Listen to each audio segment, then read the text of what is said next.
Good morning, if you could call it that. Monday, the worst day of the week.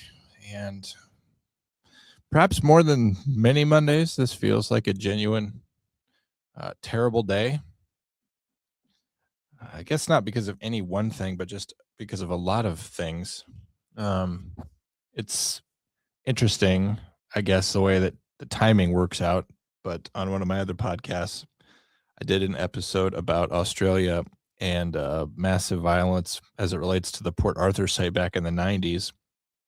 Port Arthur is the site in Australia and where a lot of the convicts from England first got there and made Australia the world's largest and most beautiful outdoor prison. But in the 90s, there was this fellow who went to the Port Arthur historic site and, much like Bondi Beach, began opening fire and taking hostages and setting buildings on fire. It's actually a pretty bad deal. And it was the incident in Australians' history that caused and convinced everyone in Australia to, for the most part, give up their firearms. They became a country where firearms are so heavily regulated that most people in America believe that no one in Australia has guns. When you were looking at the response online to Bondi Beach, every comment that you're seeing from America, especially from the right, is, well, I thought they didn't have guns there. They're trying to do some finger wagging about gun laws. And in a sense, they're right and wrong. Like, policy wise, they're right. Like, if you deprive the people of guns, you deprive them of self-defense, and we'll break all that down. But they're also wrong because it's not impossible to have a firearm in Australia. It's just that they view it as, if you're going to have a firearm, you have to have a legitimate reason for it. Self-defense, not a legitimate reason. Sport, not a legitimate reason. And we'll talk about that as well. But the reason why Australia will not learn its lesson about the Bondi Beach shooting is because one of these assholes who decided to take a break from his pro-Palestine march decided to go down and ruin Hanukkah for some people. He was allowed to have that firearm.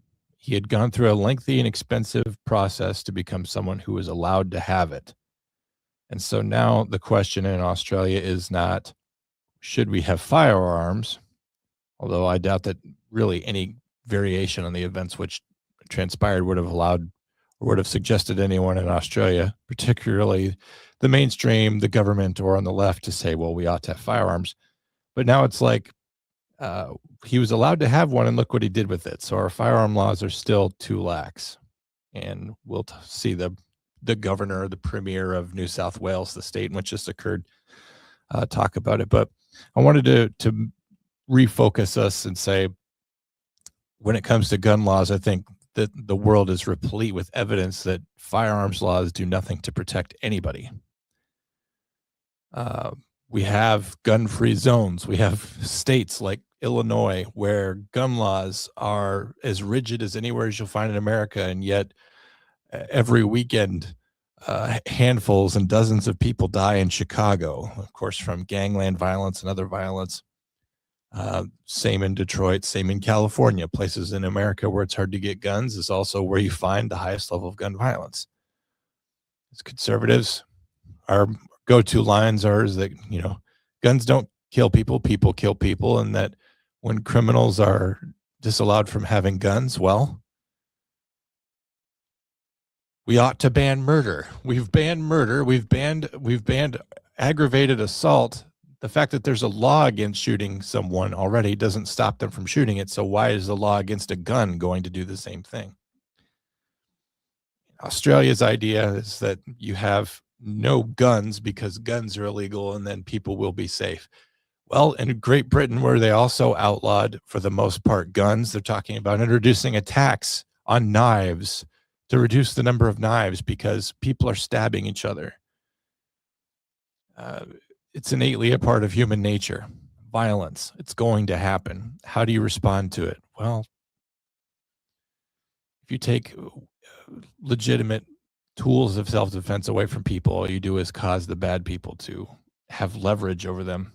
It sounds crazy to a liberal, to someone like Rob Reiner. I literally remember this joke from All in the Family, but Archie Bunker, as played by the late Carol O'Connor, once made a joke on the show that the only way for everyone to be safe was everybody having a gun, and everyone in the audience laughed, and of course Meathead was aghast at this idea. But that Carol O'Connor was sort of the original Stephen Colbert, where he was the overtop kind of old school conservative, and he would voice his ideas, and they would automatically be a joke on the TV show All in the Family.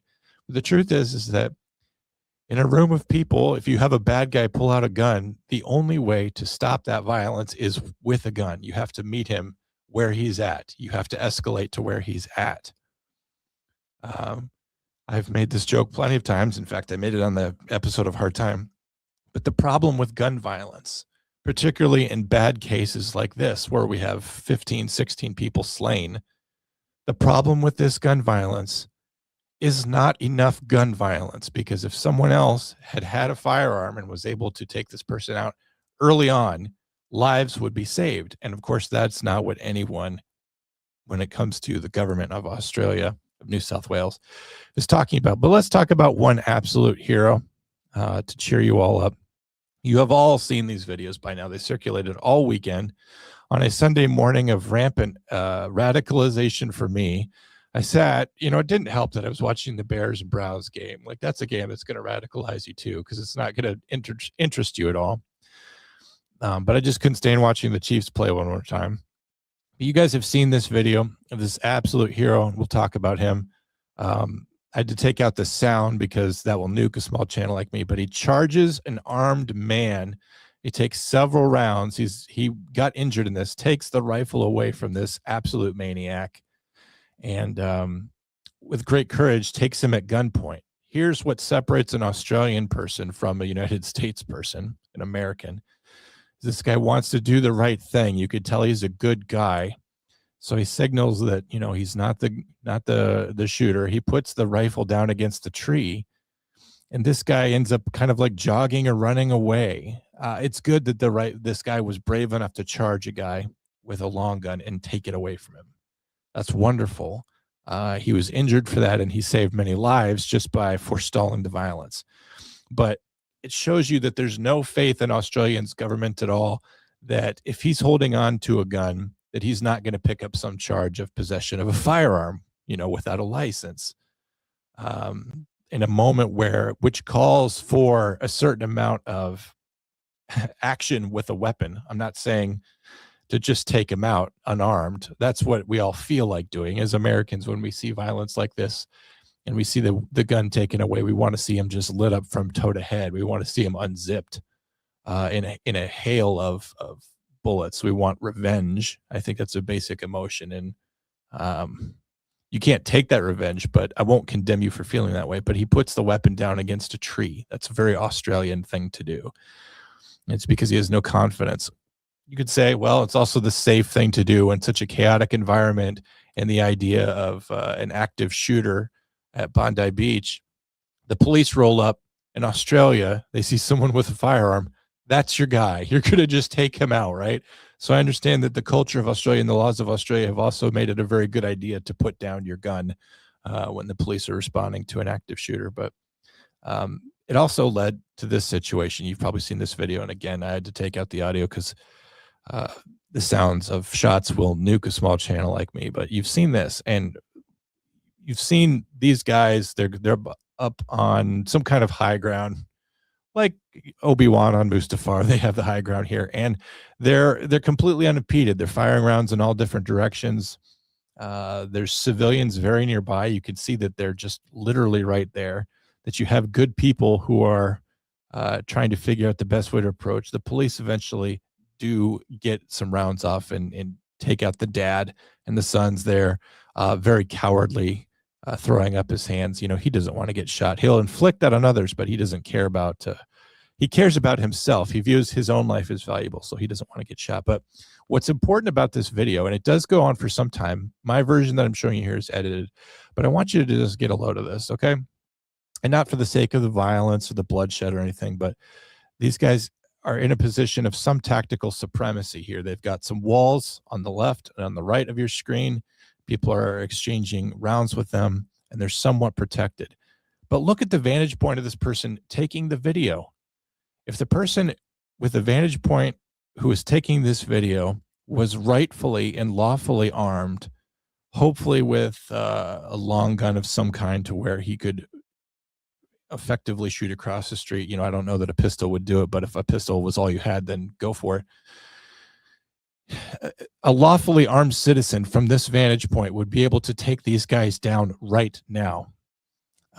Any American who has practice at the range, any kind of military experience, law enforcement experience, or someone who just would do the best they can with no choice would be he would be able from this vantage point to either take these guys down as they run back and forth between these two walls, or at least give them another problem.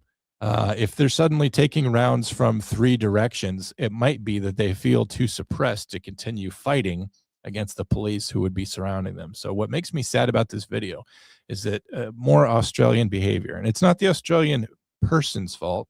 You could blame Australian people, you could blame Australian government, but from this vantage point, if you had the right person, a kind of heroic person in the same vantage point as the guy who charged the one guy and took the gun away, you would have been able to stop this. You would have been able to stop this much earlier. Now, the problem is Australia is not going to learn their lesson. As I said, one of these guys was lawfully armed, and so they're going to frame this as our gun laws are not strict enough. Never mind that if anybody at Bondi Beach had been lawfully armed, had reason to carry a firearm, which self-defense and defense of others is reason enough, and it's a God-given right that's being infringed upon by the government of Australia, these guys could have been taken out much earlier. That's an ideal situation. I know most people, even in the United States, it's actually not true that most people are strapped all the time. It depends on where you live. I live in a place where people tend to carry more often. But wouldn't it have been nice for Australians to have a chance? But this is what, I don't know his name, this is what the governor of New South Wales has to say about it when asked about guns. Doesn't our gun registry laws need to change? What can you do now to ensure this doesn't happen again? I object to the question. This is a journalist who's asking a question that has a statement built into it. Well, our gun laws need to change. What can we do about it? From a structural point of view, this is very stupid, and this is clearly a setup. He's being teed up to discuss further big government, more growth of laws, more infringement of freedom. But the Australian reporter just automatically views, well, the answer to this is more government, isn't it? It's bigger laws, it's more restrictions, it's less freedom. But you already live in a country where firearms are largely non-existent, and yet you still have this. So how will you ever get rid of it 100%? As long as you have any firearms at all there, it's going to happen. But if you have knives there, it's going to happen. You're going to have a big knife tax. Across Europe right now, Christmas celebrations are being protected and surrounded by barricades so that cars can't drive through and mow people down, Charlottesville style. Can we accept the fact that it's not a problem of tools, that it's a problem of human nature, and I'll argue a problem of ideology? But let's listen to what this rather nice Australian premier has to say. I mean, the short answer is yes. They need to change, and they can change. It does require legislation. So it's just a civics lesson. It's just letting you know how laws happen. The legislature meets just like it does in this country, and they Schoolhouse Rock, I'm only a bill. That's what he's talking about. And it means introducing a bill to Parliament to be really blunt, make it more difficult to get these horrifying weapons that have no practical use in our community. The practical use would have been killing these two guys. He says they have no practical use. If you had had somebody there, a good guy with a gun, I can think of 2 practical uses. Killing those 2 assholes right away. That's not practical? If you're not a farmer, if you're not involved in agriculture, why do you need these massive weapons that put... He furrows his brow. He says, why do you need these? He means this. I think this is so deeply ingrained into his culture. It's not cynical like it is American politics, to where we say things like this and we don't really mean it. We know that the Second Amendment in this country is about saying no to the government. These guys are way beyond that when it comes to their culture, when it comes to the ideology. Guns literally do confuse them. So when he says, why would you need a weapon like this? And he doesn't see what's right in front of him. You need a weapon like this to kill bad guys with. The police have it. His personal protective detail has it. Why can't the common person have it? I mean, we already have bad guys with guns anyway, and you're never going to be able to completely deprive them of that. So why not arm good guys? They cannot understand this. And I'm talking about a certain subset of Australians. I happen to have a friend who lives in New South Wales, and she completely agrees with me. There are people there that are rational and sensible, but the Australian culture itself is so anti-gun that a person like this really can't understand. The public in danger and make life dangerous and difficult for New South Wales police. So I understand, of course I understand the genuine desire to have information about how the law will change. We're less than 24 hours into this horrifying crime. I want to make sure that legislation and reform that we bring to Parliament makes a big difference, but that's exactly my intention, and my colleagues feel exactly. So never let a crisis go to waste. The situation is already being seized by government officials in Australia for what it can be done to make them look good, because there are people crying out, there are people in pain saying, how can we prevent this? Why did this happen? I've seen some interesting videos from police officers down in Australia talking about how they work very closely with their intelligence services to keep the community safe. And I'm just like, do you? You're not working that hard, but how hard can you be working when, you know, something like 50,000 Muslims gather outside a mosque in Australia? It's saying we await orders. And when they're doing Palestinian demonstrations, where in Australia they'll close down bridges, they'll give up bridges and not let people drive on them so that these demonstrations can take place, where the Australian flag is burning.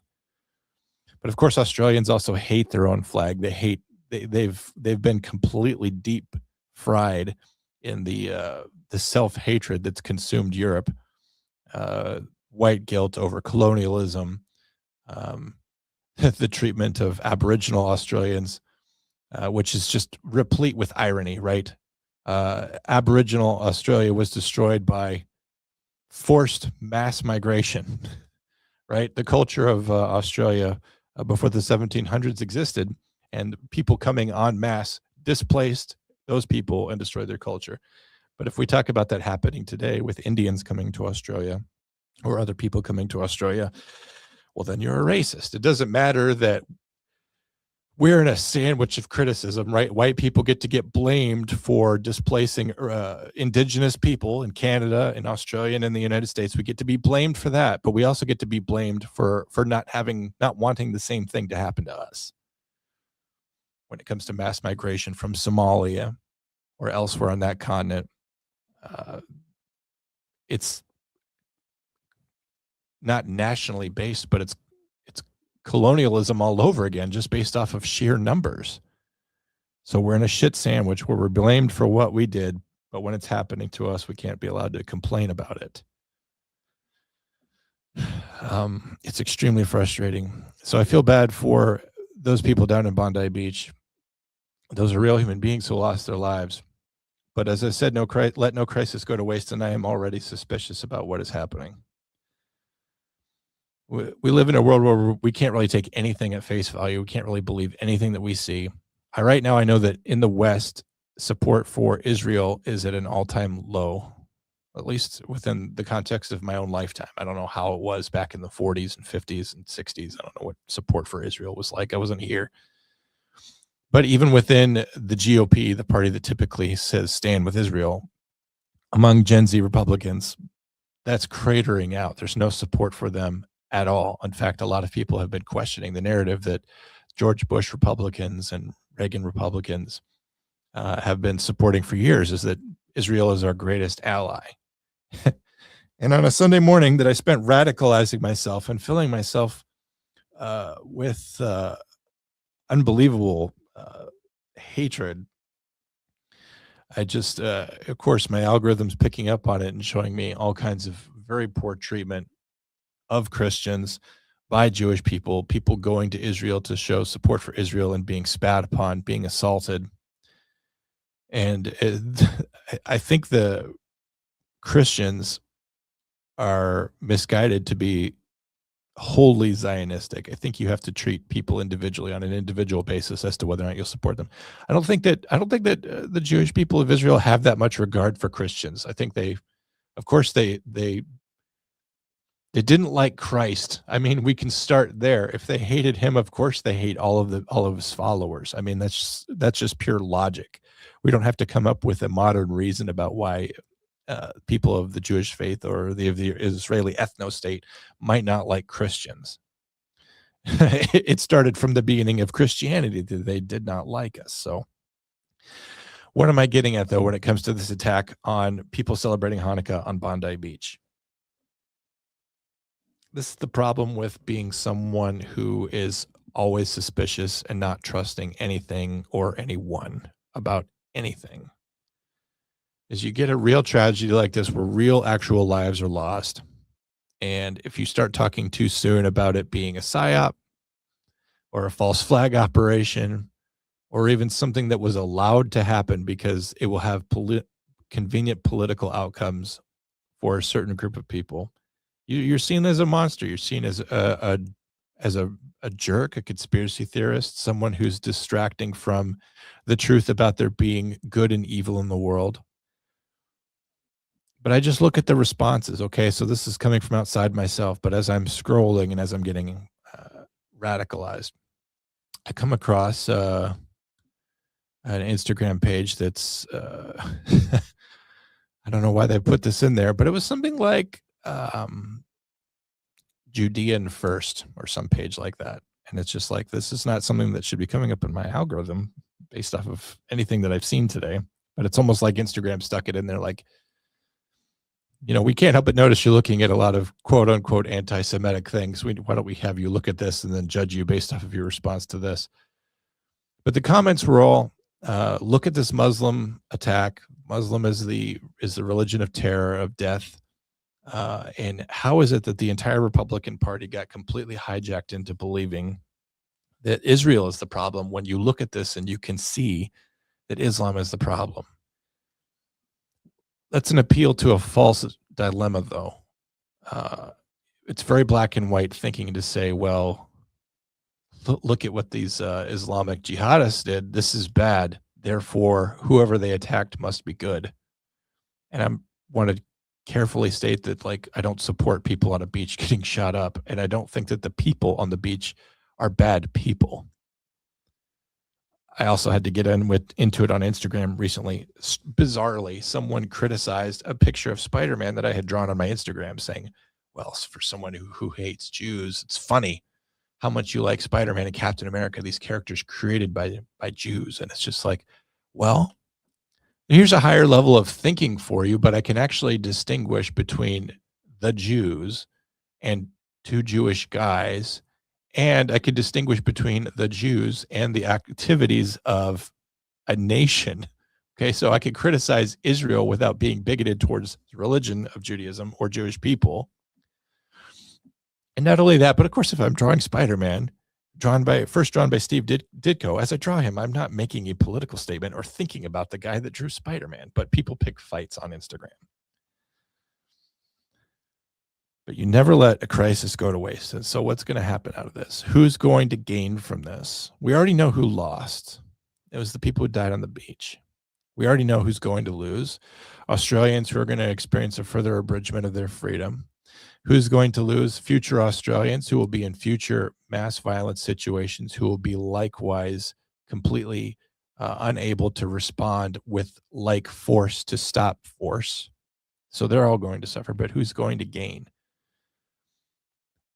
This is very cynical, but we live in a cynical world where there's people in power who look at something like this and they have no heart at all. They do not care about the people who are soon, if not already, placed into coffins ready to be lowered into the ground and families wailing. They don't care about that. They want to exploit this for themselves and the advancement of certain political beliefs. So who's going to profit from this? We have a bunch of practicing, celebrating Jewish people having Hanukkah at the beach, victims of Islamic terror, or at least at the face value, that's what it is.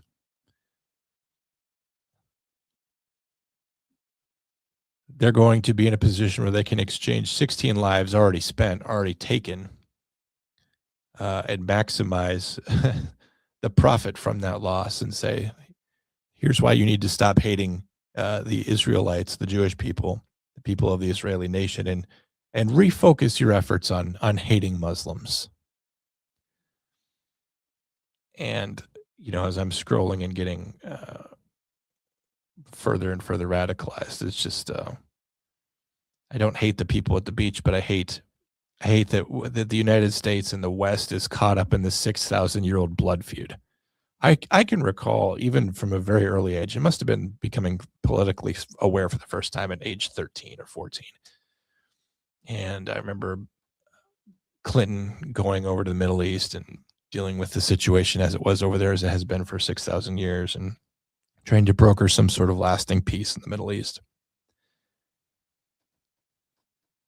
And I remember seeing both sides of this, and I just remember thinking how frustrated I was with both sides. It's like you're like kids squabbling in the back of the car. I just want to pull the car over and spank both of you. Can't you behave?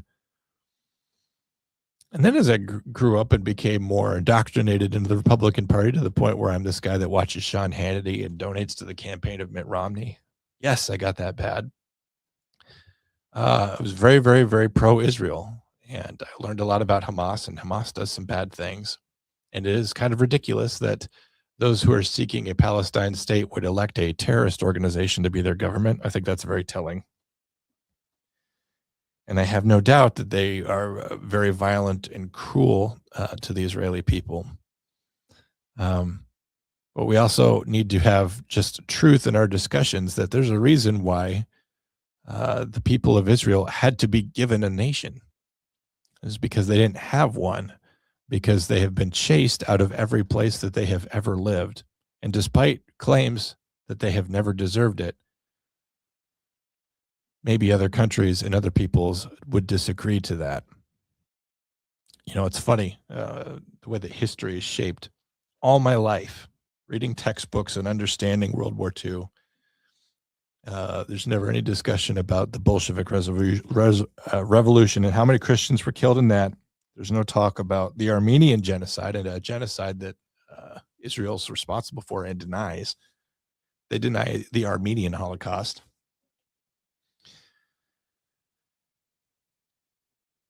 But you never get to hear about what the grievances were with the German people. It's always just framed like one day the Germans just went insane. And I had it explained to me a little bit. It was basically after the Treaty of Versailles, Germany became the Weimar Republic, and they were shamed to the world.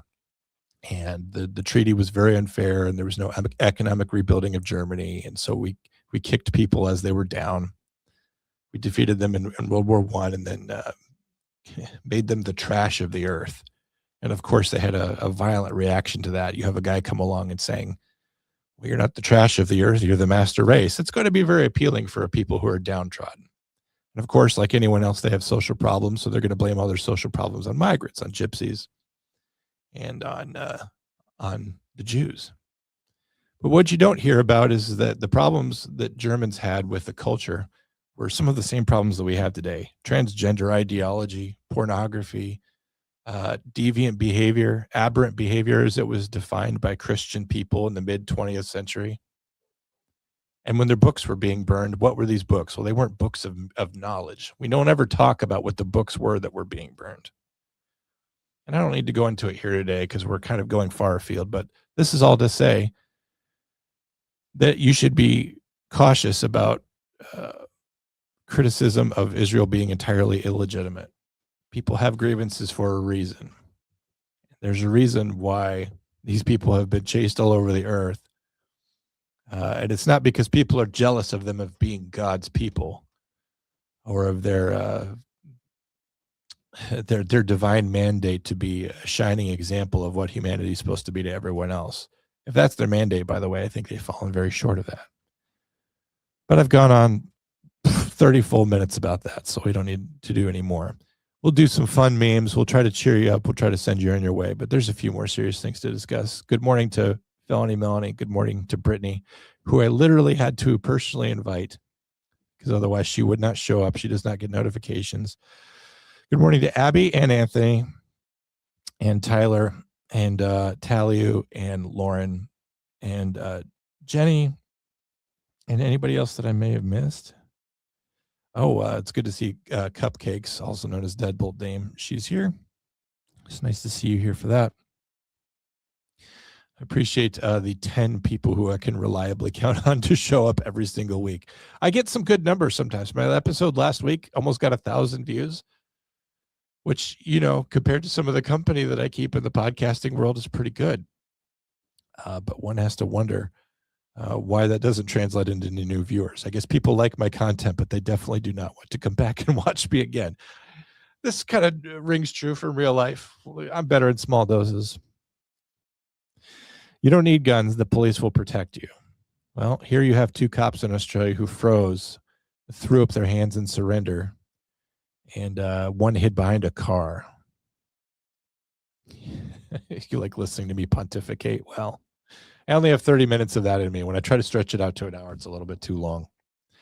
We'll talk about some other important things, though, as we go along. So I'm sorry to the people who lost their lives and their family members at Bondi Beach, but I'm very suspicious about the circumstances behind it and forces on the move who will seek to exploit this for certain political gains, whether it's the Australian government or whether it's the power brokers and PSYOP tacticians for the Israeli state. You won't see people on the right celebrating the horrific murder of Rob Reiner and his wife compared to the left's reaction of Charlie Kirk's murder. Rob Reiner, if you don't know him, is at least in the 70s and 80s and 90s, I would have described him as a far left, really radical guy. As politics have changed into 2025, when I think of shows that I watch All in the Family of Rob Reiner's portrayal of Meathead and the things that he said, outside when he was off screen, they're definitely liberal, but they're relatively centrist by today's standards. But I was talking to Drew last night about this. You know what struck me about Rob Reiner, though, is that he did have a righteous indignation about what he saw in the Nixon era and out of Republicans, and I'm sure he didn't like Reagan and Bush and DOD spending and social politics of conservatives. He's entitled to his own opinion. But he always struck me as somebody who proceeded, however misguided, from having a very big conscience. He believed what he believed with his heart. I think that's kind of you could call it a failing of a lot of progressive or liberal people, is that they see right and wrong from an emotional standpoint, and they go from there. And the progressive people that I love have the biggest hearts in the world, and you cannot fault them for that. Kind of where I see they fail is that they don't look at the proof of their loving actions and how they're helping, and loving actions don't actually help anyone. I think that's what makes me a conservative. Also, my heart's not as big as theirs, but Rob Reiner always seemed to have a big heart. He always seemed to proceed from a great conscience. And so now he's the victim of stabbing wounds, not gun violence, but this is really more of a domestic issue, if it is possibly his son who has done this terrible thing to him and his wife in their late in life.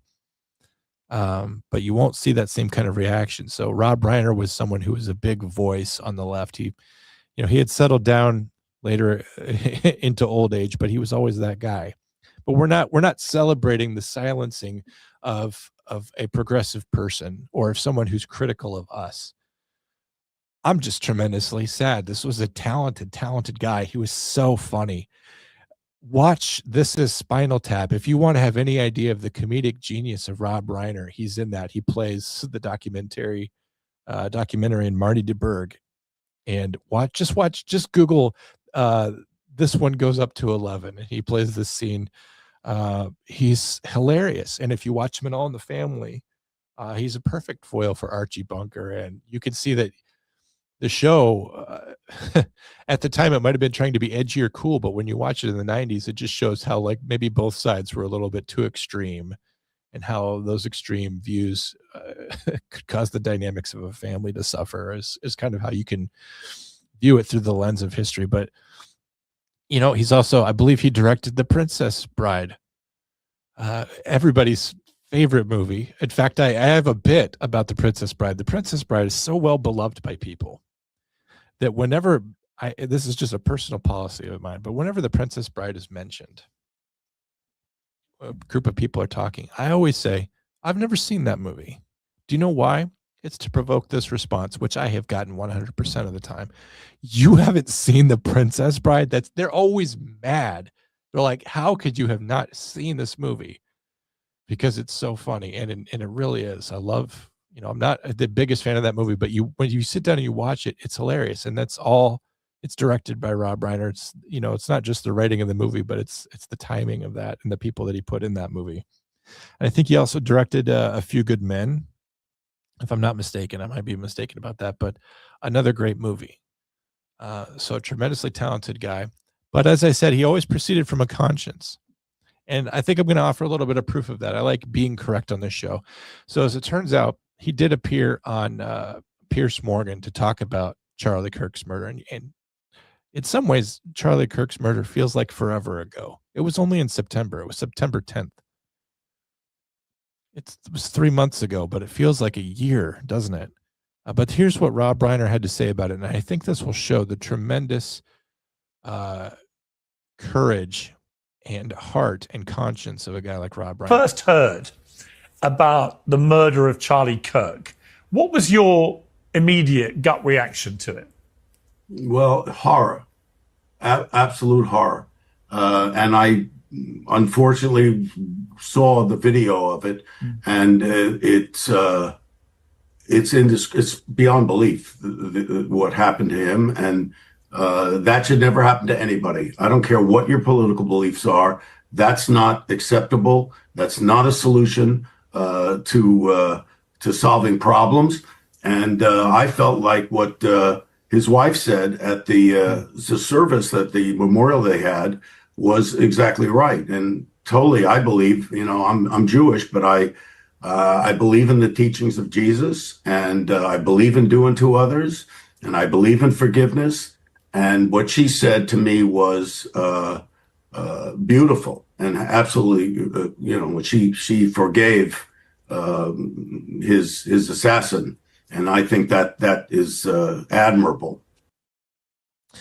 So we had somebody who throughout the 70s, 80s, and 90s was this big liberal wacko, a very loud critic of conservatism and the Republican Party. But look how he responds. This is how you know that he was. There's no way that he was. He would endorse a lot of the things that are going on the left, the hatred and the violence and the mean, terrible behavior.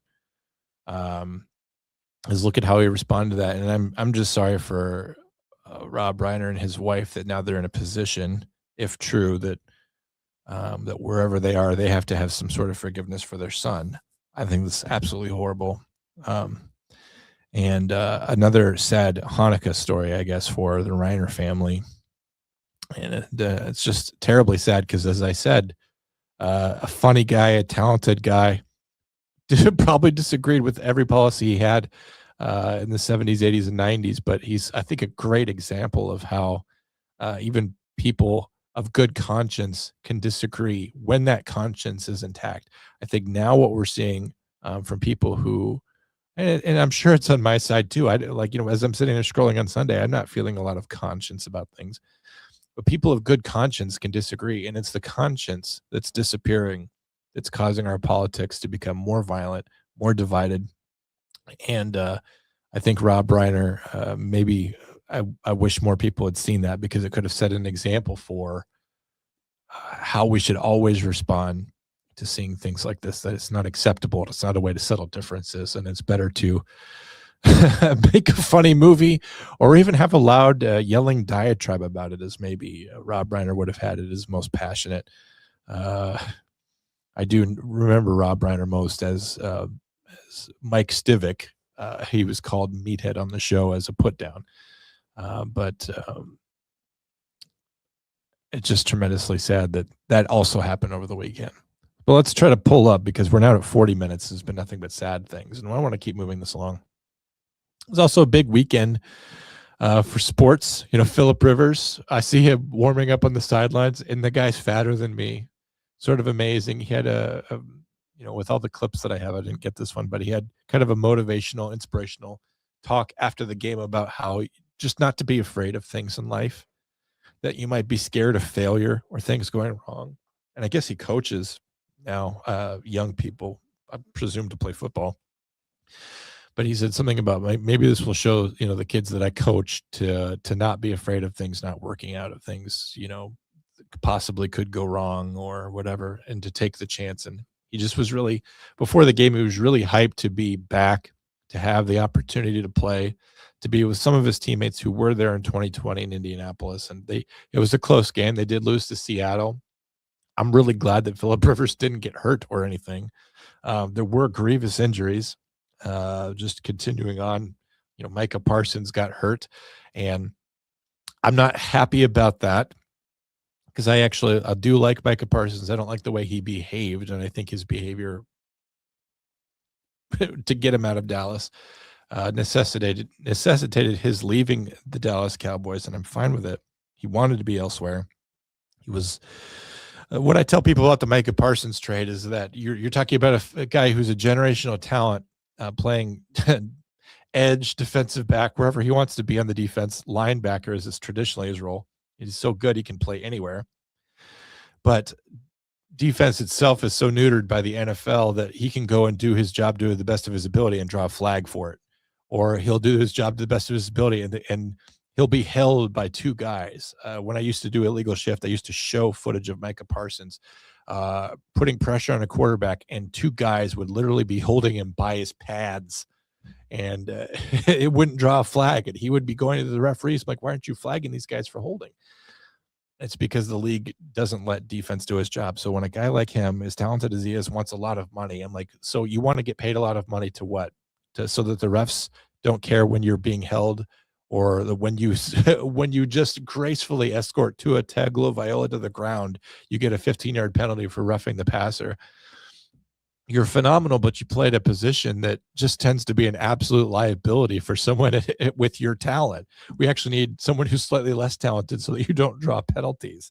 And it doesn't matter how good you are, if illegal activity is going to keep you from playing and no flags are going to be thrown for you being held, we can't pay you that much. And Jerry Jones looks like a genius, because he said, just because we would sign you this new contract and have you on our team doesn't mean we would have you. What he meant by that is that shit happens. There's chaos in the system. And as much as we could pay for you to be the best linebacker or defensive edge or wherever we put you on the field, and currently in the NFL, anything can happen.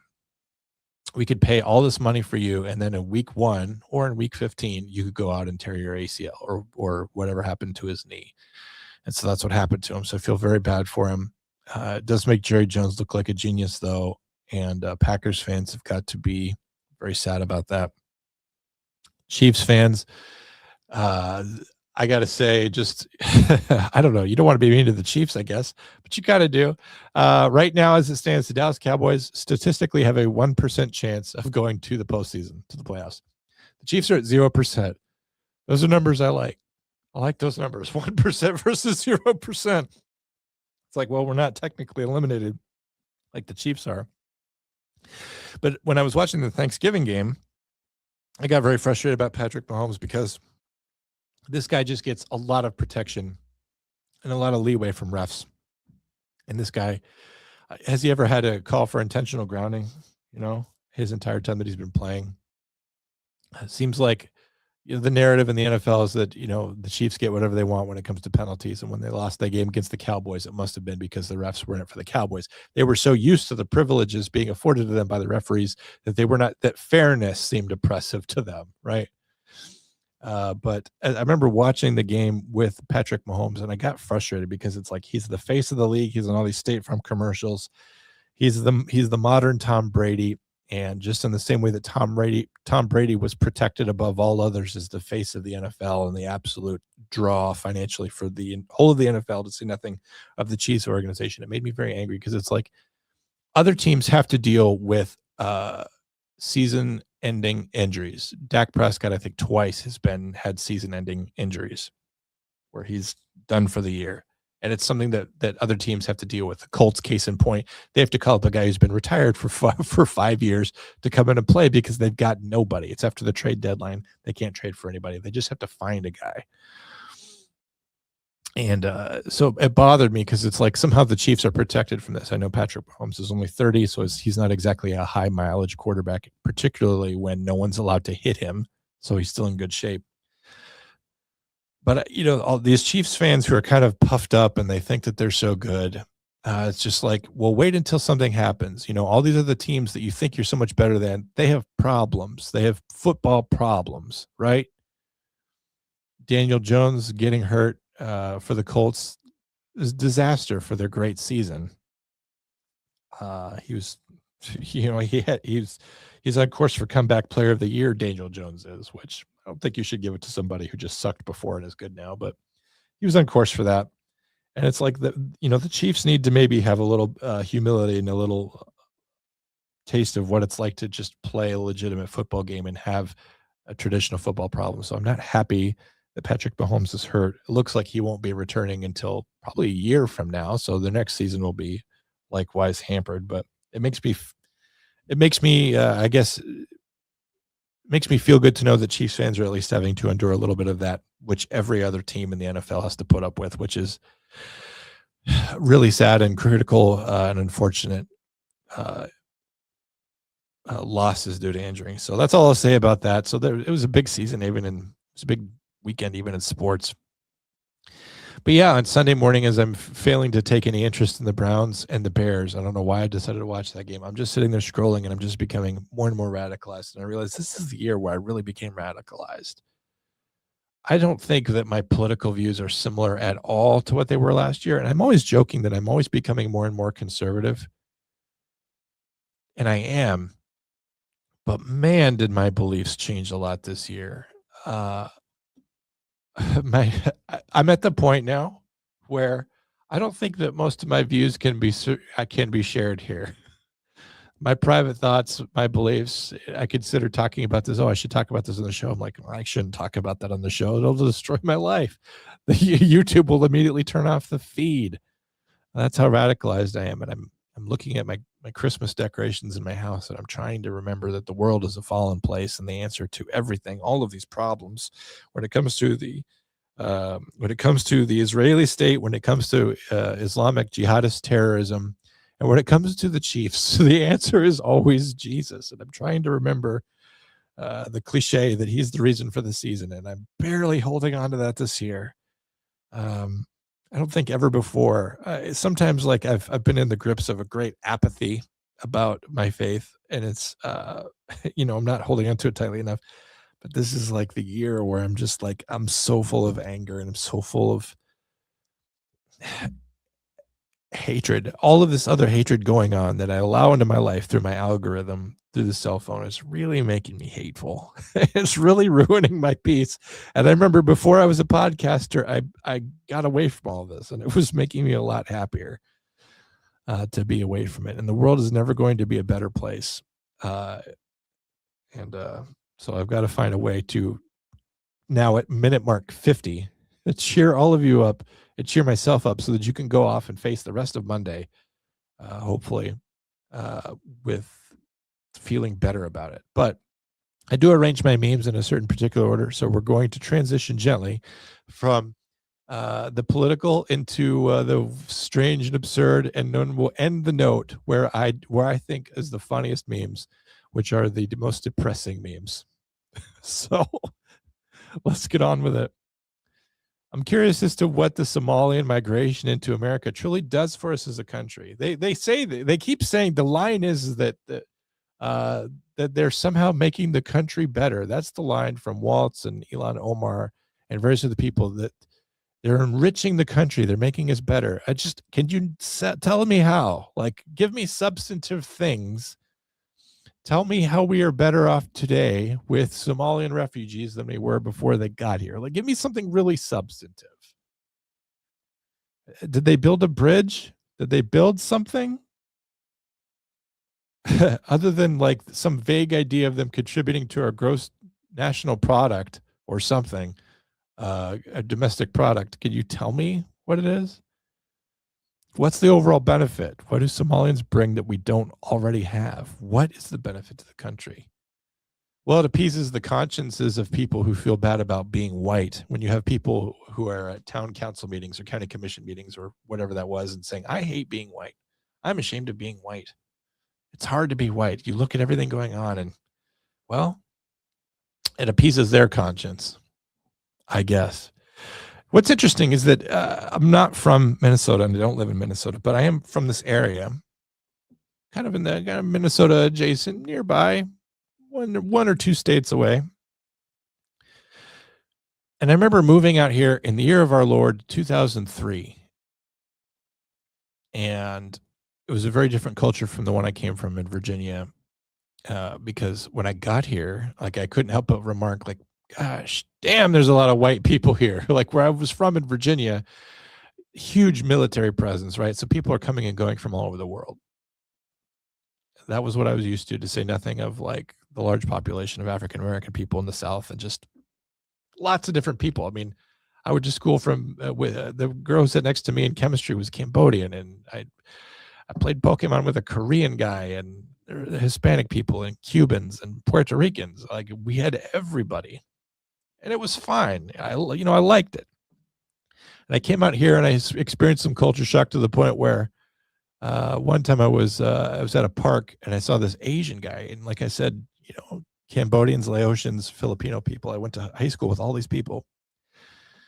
I see this Asian guy, and I'm just like, my gosh, where from Asia is that guy from? Because he doesn't look Cambodian, Laotian, Vietnamese to me. He's not Chinese, he's not Japanese, he's not Korean. I was just curious. It didn't even occur to me that the guy was Native American, right? Like that just goes to show you the culture shock. Part of that culture shock was also finding about the Somalian people and how they were being brought to this area by various charities. Lutheran Social Services was bringing them here in big numbers. And it was controversial at that time in 2003, which just for the record is 22 years ago. That's just my opinion that it's 22 years ago. You can look into the numbers and do your own research on how long ago that was if you want. But there was a story that made some waves here at the time. I doubt that I could find it now. If I wanted to actually like Google this and find the story, I probably wouldn't even be able to find it just because it was so long ago and because now there's all this other white noise about Somalians. But a Somalian refugee was brought to the city in which I lived. And this Somalian refugee came here by way of Lutheran Social Services.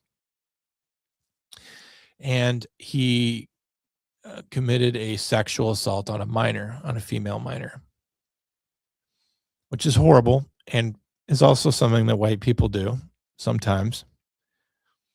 But his rationale behind it is that he thought that if he had a child in America, that the United States would not send him back to Somalia.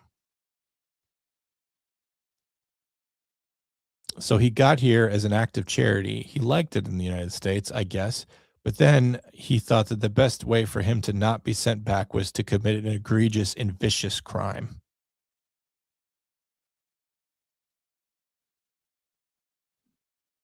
I mean, when that's where you're starting from, it might just go to show you that maybe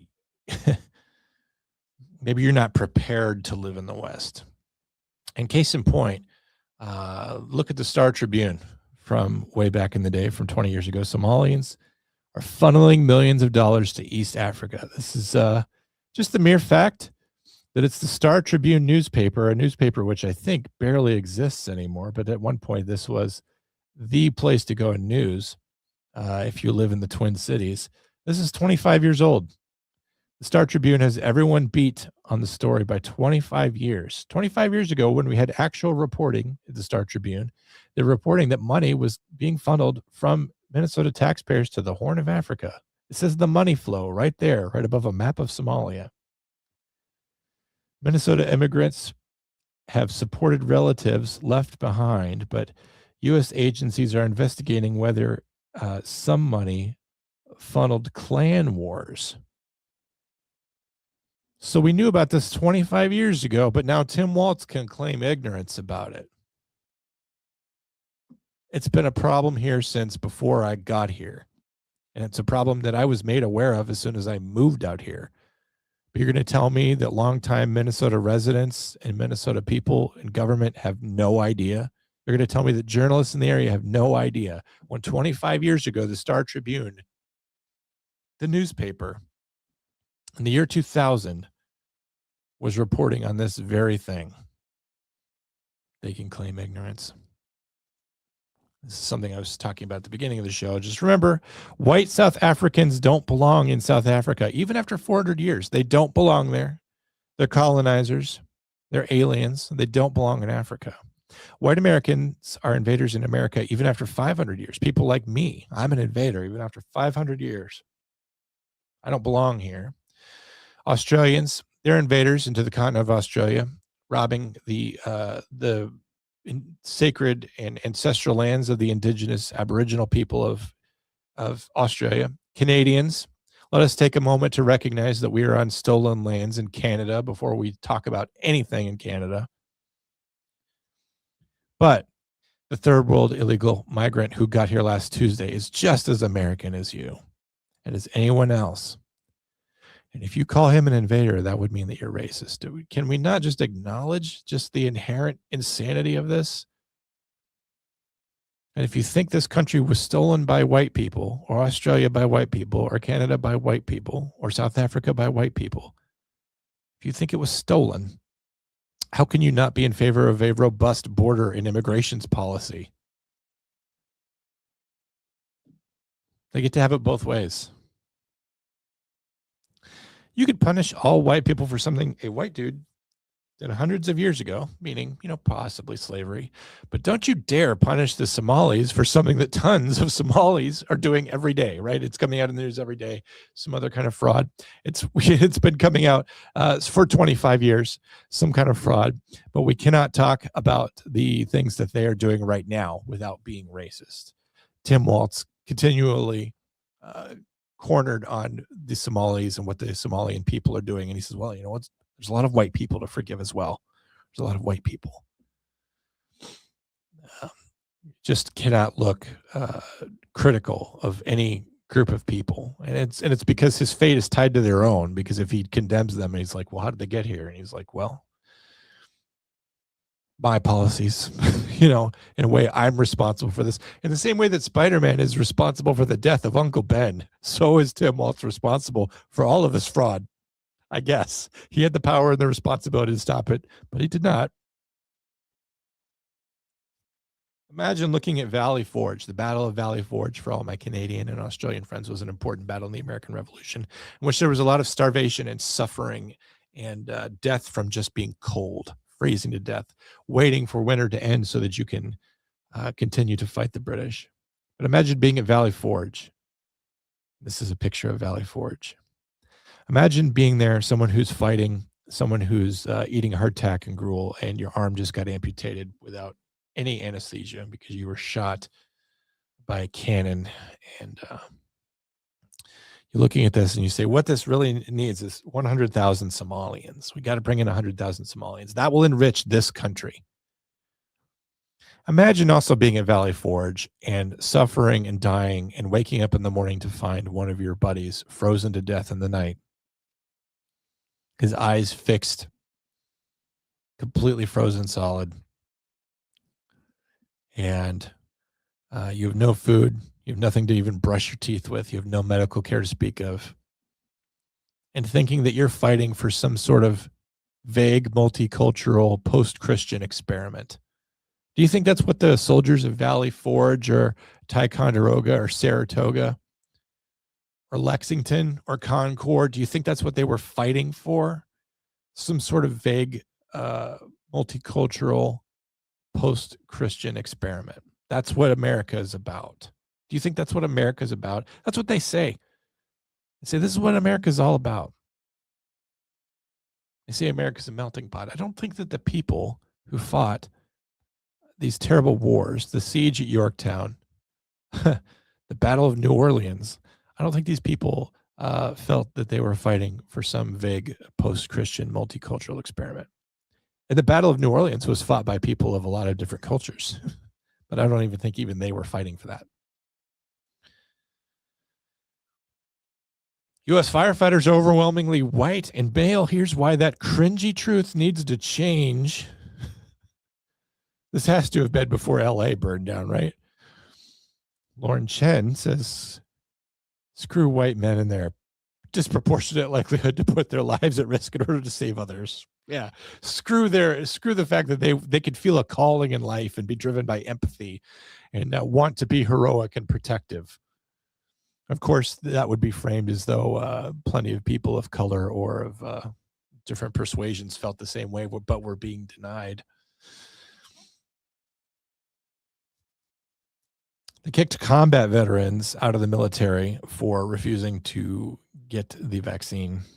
They fired 911 dispatchers, fired direct support professionals, people who help people with disabilities, physical and intellectual. They fired nurses. They fired firefighters. They fired police officers. This person who writes DC Drano is sort of pulling his punches, if you ask me. People who they called heroes just months before. Families were ripped apart at the holidays. In fact, there's a story of my family where I wasn't there, but a member of my extended family, an elderly person who walks with a cane, literally held up his cane to a member of his family, holding him at bay, and asked him if he got vaccinated. I'm grateful it wasn't me, because I would have said something like, you better get your fucking cane out of my face before I take it from you and whip your ass with it. I'm not good at family, but that's what it did to families. And for what? A drug that now has an FDA black box warning on it because it can kill you. Warning, do not take this vaccine. It will make your heart shrink or grow or whatever it is, and it will explode. Particularly young men. We all needed to buy it though, not because we needed to do the right thing. We need to be unselfish. Never mind that it made Johnson & Johnson and Moderna and all these big pharma companies made them absolutely wealthy. I mean, the money was already there. The United States government Donald Trump backed up a dump truck to them. Pfizer and all these. We thought for ourselves, and our lives were ruined over for it, and we faced the loss of our livelihood. And we were met with absolute no sympathy at all. In fact, I was talking to a member of my family about how I was facing termination because I would not get this done. And I received no sympathy whatsoever from a member of my family. I said, this is what they want me to do, and I'm not comfortable doing it. And what's amazing is that this family member who had no sympathy for my situation at all has had a vaccine injury.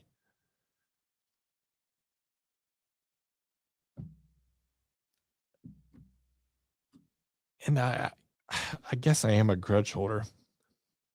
With that in mind, I'll say I'm not someone to hold a grudge, but I've received no apology. I know you were right. Or just, I'm sorry I wasn't more understanding. That's okay. It's very hard to admit that you're wrong. I mean, the name of my show is I Stand Correct, and I'm not always right, but I would never admit that. Is the cure to male loneliness clearing Somali illegals out of Minnesota with the boys?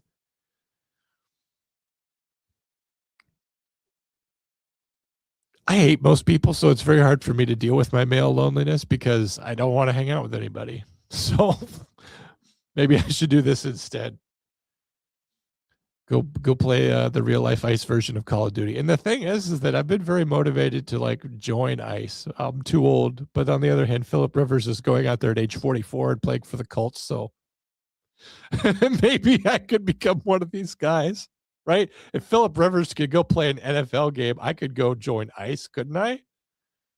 Very, very inspirational. The government steals half my beer and then taxes me on my beer. Yeah, life is a prison. Half my beer money, and then they tax me on it. They take your money that you earn to buy beer, and then when you buy the beer, they tax that too. They get you coming and going from both ends, as one would say. Doug Henwood says, hey, this is Ice in Charlotte. The guy in the headlock is a restaurant worker. Barbarians. Does that explain the knife in his hand, which is clearly like in a stabbing position? You could see the knife in his hand, Doug. The thing is that why this is a problem that goes beyond simple politics of ICE and immigration's enforcement. This is a law enforcement problem where you take a snapshot like this and you see someone that you empathize with or someone that you care about, someone who looks like he's on the losing end of two guys kicking his ass. And so you feel like he's some sort of underdog. Well, they don't go straight to force, though. They probably asked him kindly to put down the knife and to come with him. And he chose that as not an option. He chose violence, and he was met with violence in kind. Anyone who's ever met a police officer or done anything remotely related to police work or corrections work, anything kind of lawish, you know that you don't just go straight to throwing the guy in the ground and getting him in a chokehold. That's a response to something. All I want for Christmas is to increase my net worth by 40,000%, like Elon Omar. Not $40,000. By the way, I would love to increase my net worth by $40,000. That's a very Merry Christmas for me. If someone wants to write me a check for $40K, we're not talking $40K. 40,000% is what her net worth has been increased by. You want to know why we need term limits on Congress? These guys ought to have, I hate to say this because I'm a freedom guy. I hate big government, but these guys ought to be audited every year by the IRS. Any federal, any person in the legislature. It ought to be just part of checks and balances. I honestly think that's part of checks and balances, that you have an executive agency. If you want to run for Congress, that's fine. But they got to look at your books. It's the only way to keep you honest. Of course, they would have influence over the IRS so that it just turns into a big kickback monster, I guess. Maybe there is no solution, but boy, I would love more transparency. No more talk. Go fuck yourself. Change my mind. This is how we've changed over the last 5 years, and this is how I've changed in 2025. We tried to talk. We tried to have an open conversation. We tried to exchange ideas. We tried to debate. Look where we are. We're no further along. All right, let's move on to funny so I can send you off feeling funny. You could fit a light bulb in your mouth, but your jaw locks, so you wouldn't be able to remove it without shattering it. Is that true, I wonder? That's crazy. Good thing I'll never do that, my brain. Making my mouth salivate. Bulb. You guys ever go to the Grand Canyon or something, or go on a really tall bridge and look over the edge and you're looking straight down, or even on a tall building? You're really, really high up to the point where if you're falling, it's going to take a long time for you to get down there. And you're at the edge of everything. Do you ever just have that crazy urge to just go for it? And not because you're depressed, but it's just something sort of atavistic and visceral and built into your nature to just, I think Freud would call it Thanatos, the death drive. I think it's there. And it made this person need a light bulb. Why am I Chinese? Well, it happens. Notice that men are trash posts have gone down drastically. Christmas is approaching. Yeah, women hate men, but women do love their presents. This one is me. Kendra used to say that Ron Swanson really reminded her of me. I'm just going to stay angry. I find it relaxes me. I say that often. I say things like, I've been happy before. It made me absolutely miserable to be happy. Karen Thompson, general manager. She became the very thing she swore to destroy. She even has the haircut. The difference in time between now and the I Can Has Cheeseburger meme is the same time between I Can Has Cheeseburger and the Berlin Wall falling. Doesn't seem right. Doesn't seem fair. Time just keeps moving into the future. Keeps on slipping right into the future. A 200 milligram caffeinated Coke Zero would put every single energy drink company out of business. Probably. I like Coke Zero a lot. 'Twas the night before Christmas, and all through the house not a creature was stirring, not even a mouse. Reaching in, reading the story to his son and daughter. What's a kerchief? What's a clatter? What's a sash? What are coursers? What's soot? What's a peddler? What's a thistle? Closing the book. Santa's fake. It's all fake. Good night. Well, that's what happens when you only read to your kids once a year. And not only that, but like this is the express purpose of reading is so that they take an interest in something they don't know about and then you teach them about it. Dad here thinks that reading is for him or for him to enjoy. You think you're supposed to enjoy reading to your kids? No, it's a chore. My sister she would be so critical of eating raw cookie dough. Has anyone actually ever gotten salmonella from eating raw cookie dough, or are people just trying to stop me from living my life? They are absolutely trying to stop you from living your life. I know Butter Queen's not here. She would probably have some statistics. She's a Fed. I just want you to remember that. The Feds also don't want you to be happy, generally speaking. Butter Queen, if you hear this later, send me a DM. Studies find that 86% of third downs are big third downs, up 12% from last year. What does that mean? Does that mean defense is back? I think it means defense is back, people. If only it meant that. You want your phone call? Can I look at memes instead? Yeah, that's how I want to self-soothe. Because the first crime in space was committed by a gay woman, statistically speaking, the homosexual crime rate in space is 100%. Is there space law? What crime did she violate?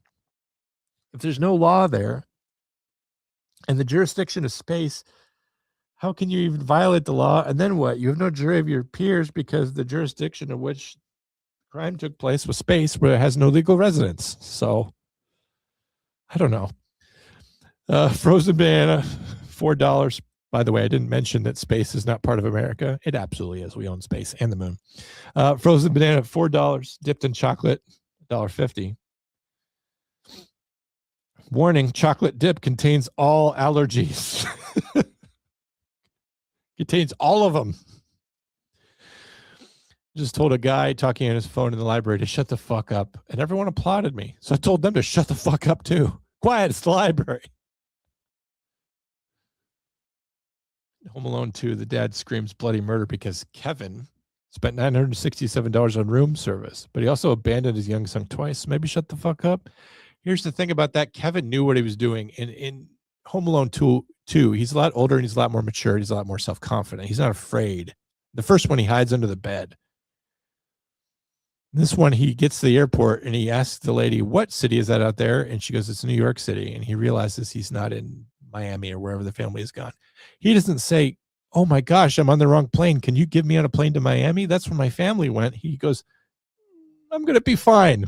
And he takes the credit card and he gets on a cab and he goes to the Empire State Building, and the Twin Towers actually is where he goes, and he sees all these things. So you could be mad at Kevin in the second movie. I think he deserves a whooping by then. It's not waterboarding if you use eggnog. Do I like eggnog? That's a question I have to ask myself. I used to have all of my things made up. Like I decided I don't like this and I don't like that. The problem is I turned 30, I turned 35. And all of a sudden I like things or I dislike things that I had no idea whether. All of a sudden my opinions were changing. My palate was evolved. I was growing up. Now I like whiskey. Now I like beer.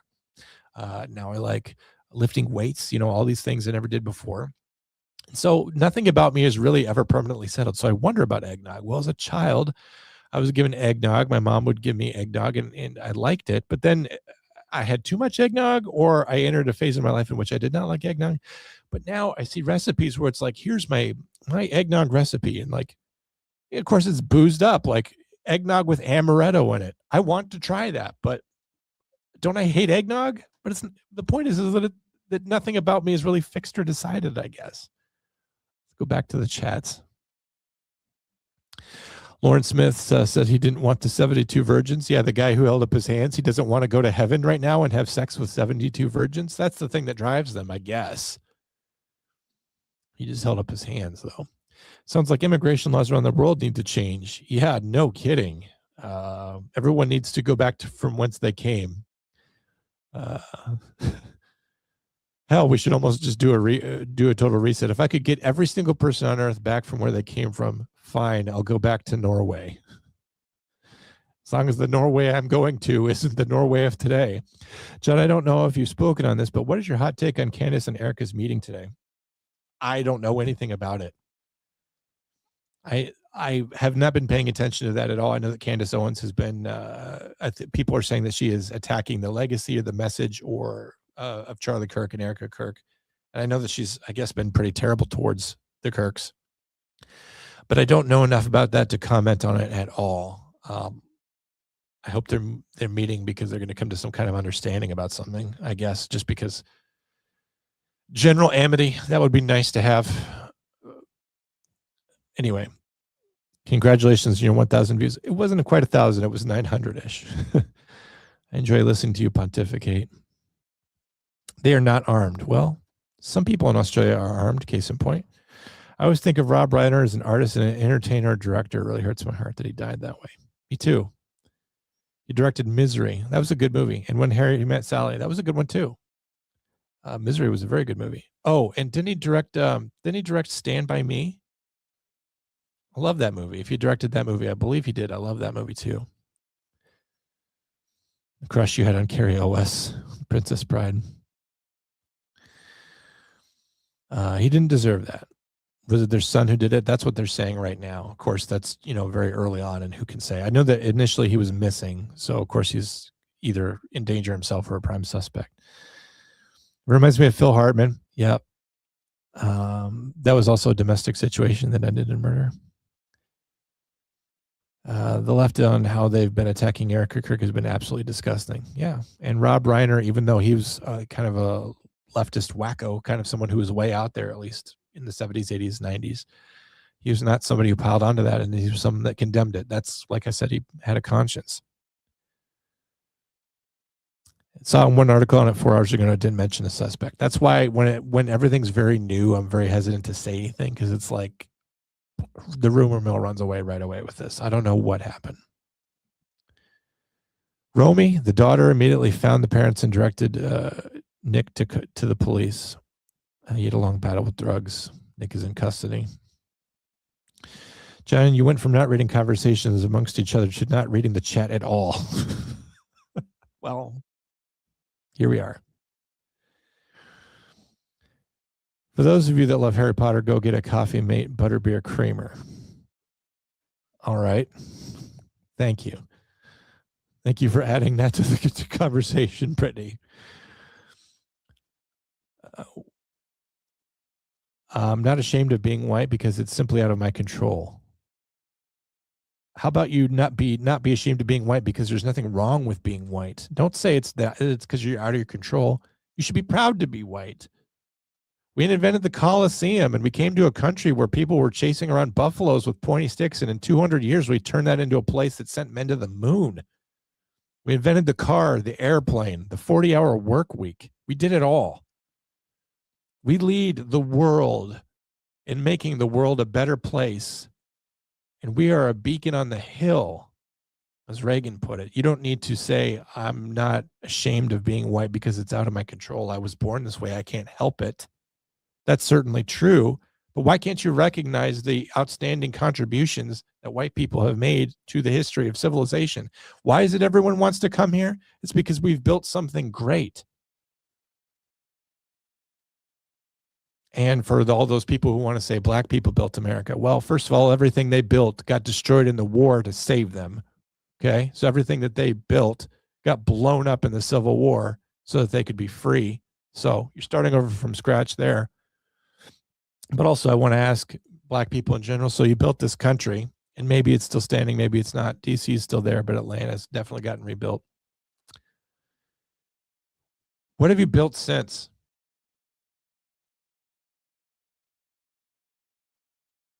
Compton? Did you build that? Not physically. You definitely made Compton the great place that it is.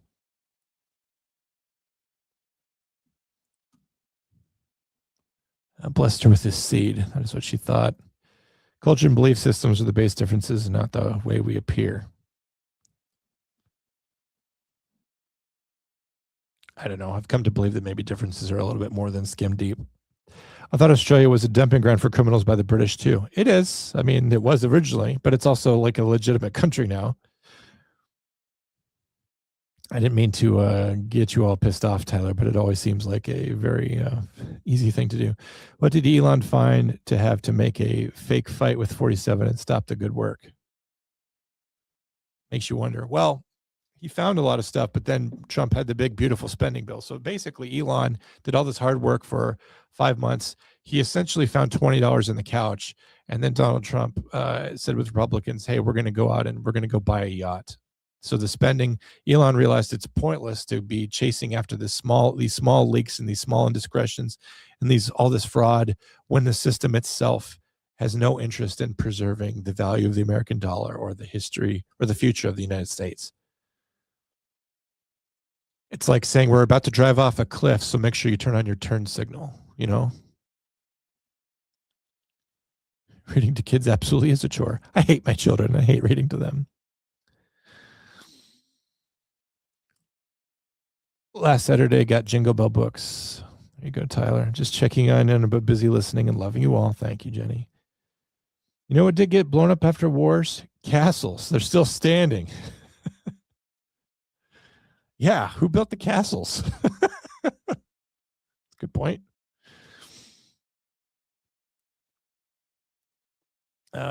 So you've seen Pizza Hut, Taco Bell, KFC combinations. Taco Bell, KFC, certainly.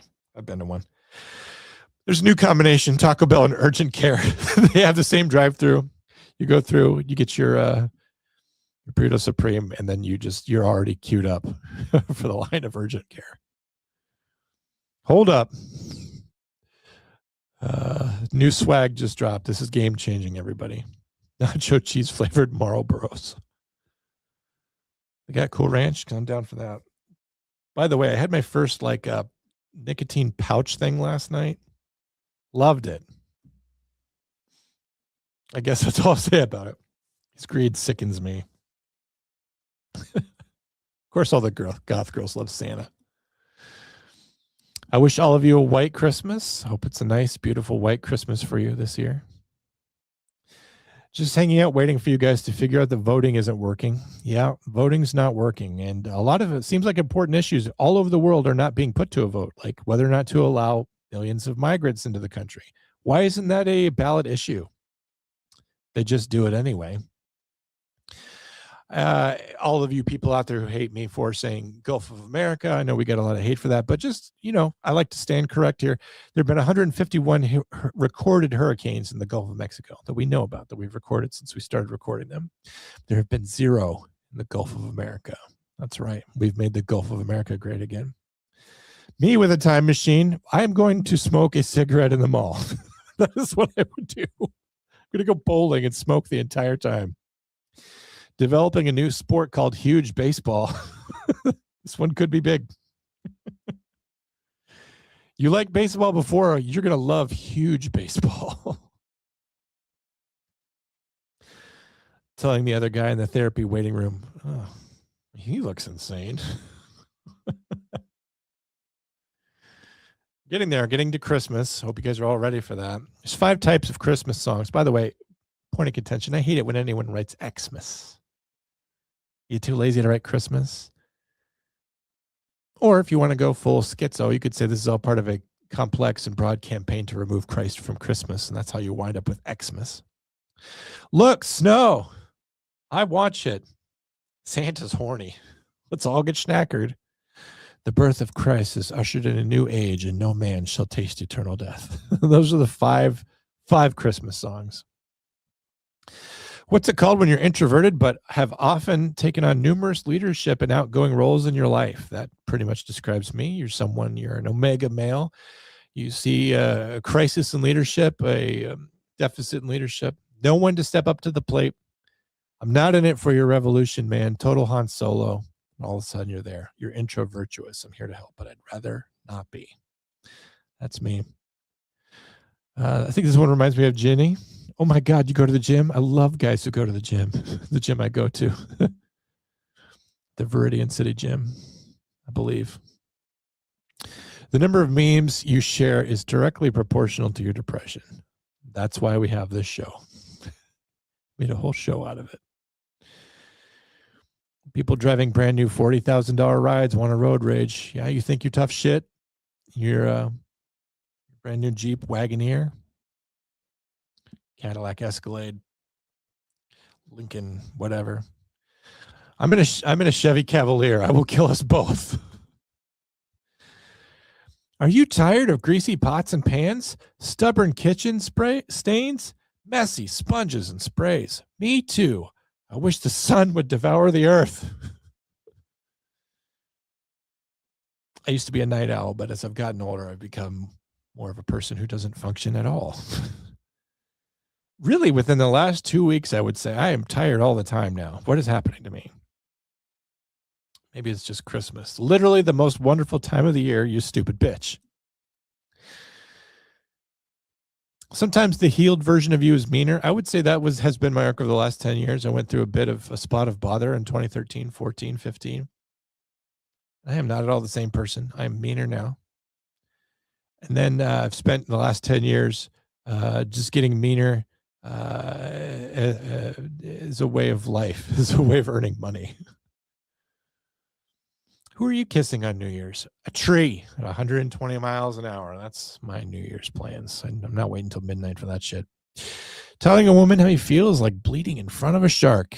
Yes, women love it when you're vulnerable with them. You should tell them exactly what's happening to you. It will never be used against you. Zin, is that what it's called? I don't know what it's called. I was watching the game. I was at a bar and I had 2 beers and the guy was with. He's like, you want a nicotine pouch? And I'm like, yes. I didn't even think about it. It made my head swim. And it was really, really strong menthol, minty. It was like being stabbed. I told him it's like getting stabbed by Crest. That's what it tastes like. All right. Yeah. So glad. Yeah. Tyler, taking Christ out of Christmas here. Doing this just to annoy me, or are you making a point? You seem to love me and you also seem to hate me. I think you're the strangest person here. Brittany's very strange, but I'm gonna say you're the strangest person here. My favorite thing is Gothmas and Creepmas this year. It drives my husband insane. Possibly because he loves Jesus. Have you thought of that? I go to the gym, she says. I go to the gym. Go to the Viridian City gym. Krampus, yeah. Okay. So I'm unhappy. I'm angry at the world, and the world is never going to redeem itself. There's nothing about Earth or its people that are ever going to fill me with hope. My last point of the day, my last big speech of the day, when I was watching the Cowboys-Lions game in the third quarter, I said, I can't do this anymore. So I put on a Rankin Bass claymation, the one that I'd never seen before. I'd seen Rudolph the Red-Nosed Reindeer, and I've seen some of the other cartoons. Frosty I don't like as much. I like Charlie Brown Christmas. But they had this one on Netflix that I've never seen before, and I've seen it kind of in the background of the culture. And that's Santa Claus is Coming to Town. And I'm watching this thing. And I realize as I go on, just this thing that came out in probably 1970, how incredibly, you think it's cute and wholesome, but how incredibly anti-Christian it is. Sickeningly so. Like if you're a person of faith, you should never show this movie to your children. Because literally at the end, this whole thing is like it's Santa's origin story, how he started as kind of an outlaw, and the mayor, made it illegal, toys illegal for no reason. He was still going to be an outlaw and give toys to the children because he loves children so much, which is innocent and fine, and I'm trying to enjoy this. But they get to the end and the narrator says, if we could only all be more like Santa, loving and giving, kind, maybe there really would be peace on earth and goodwill toward men. And I'm just like, wait a second. Are you going to say that the promise of goodwill on earth and peace on earth and goodwill towards all men, which is promised to us by the birth of the Savior in Luke 2 in the Bible, the angels who are appearing before the shepherds tell you that Christ will herald in a new era of peace on earth and goodwill toward men. And you're saying that Christ failed to do that, but if only we can be more like Santa Claus, we can fulfill the promise of Christ. And this, I know that I take things way too far and I overanalyze things, and my commenters will say, you overthink things. Look at all this free time this guy has to think about things. But it would made me absolutely aghast. You're going to tell me that my role model for life should be Santa Claus?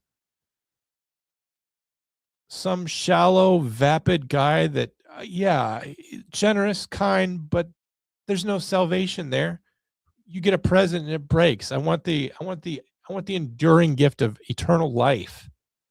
How can you cheapen Christmas to say, well, if only you're more like Santa Claus, the world will be a better place? If we could only be more like Jesus, the world would be a better place. And I can't believe this thing came out in the 70s. And I guess, maybe I view the 70s 50 years ago, maybe I viewed that as a time in which, Christian values were more central to the American culture, but I guess not. And anyway, I was disgusted by it. And I'm 41 and this movie's been around since before I was born, so I'm pretty late to the game. But when I was a kid, I remember someone I went to school with was not allowed to watch Lion King because the ceremony that Rafiki does in the beginning where he anoints him with like coconut juice or whatever, that was deemed to be magic. And we can't have kids watching a movie with magic in it because magic is Satanist. I remember seeing people like that and reacting to them and thinking like, you're a kook. You're insane. You're not going to let your son watch The Lion King because there's devious satanic magic in it. But now here I am. I don't have a problem with Lion King. But now I look at a movie like this and I see someone making a comment about how we should be good people and we can, that's how we can get peace on earth. And I realize the inherent problem with it. So I'm just as crazy as the Lion King lady. But I think my points are better. All right. I probably won't do a show next week, even though, what is next week? The 22nd, Christmas Eve. I probably won't do one. Maybe I will. It depends on how I feel. But traditionally, viewership for podcasts is not very high this week. You notice that Eric has taken the entire month off from podcasting entirely. I don't know what's going to happen this week with Com Center because we're going to having our first Christmas here. I have family over on Thursday, but I love the overthinking. Yes, Lauren, don't show that to your kids. I appreciate that you back me up on like Tyler. About Santa, I don't think he's borderline pedo at all. I think that's modern contextualizing of a very sexual culture. We're looking back at a tradition of Santa Claus, which I don't think is a bad thing, and we're coloring it through today's lens. When you watch that movie, there's literally a song in that movie about how the price for a toy is a kiss. You have to give Santa a kiss. So when you watch this and you watch it through the lens of modern culture and how you need to be suspicious of men with children, it comes off as very cringy and very bad. And I'm not surprised this movie doesn't get played on TV. But as I'm watching it, the person I'm watching was like, oh my gosh, this is so cringy and gross. I'm just like, no, this is innocent. This is innocent. There was a time where men could be loving towards children and love children and not have it be inherently sexual. But, the pedophiles and a Christmas-hating culture have ruined all of that. And I'm someone who's dogging on Santa, too, at least on this one movie. But, all right. The music also just wasn't that good. And it wasn't as good as Rudolph. Just watch Rudolph. All right. I think that's it for me. It's been an hour and a half. And I've got other obligations I've got to do today. So I'm going to move on with that. But I hope you guys have, if I don't talk to you before then, a very Merry Christmas. I hope that certain among you, Tyler, figure it out. I hope that somehow you realize what Christmas is all about. Watch Charlie Brown, I guess. I don't know how to get through to you, but everyone else have a good week. Have a good Monday. Try not to get too radicalized when you're looking at your algorithm. Put the phone down sometimes and look at the window and try to get some peace from the people who bring good things in your life. And try not to get overwhelmed by sadness and by hate, because that's what sadness and hate wants. So be happy just out of pure spite. If that's all you can manage, then that's what you need to do. That's what I'm going to do. I'm going to try to be happy out of pure spite. How much am I lying to myself? But I sure am going to try. You guys have a good week. Thanks for watching. Appreciate everybody who tunes in. And be safe.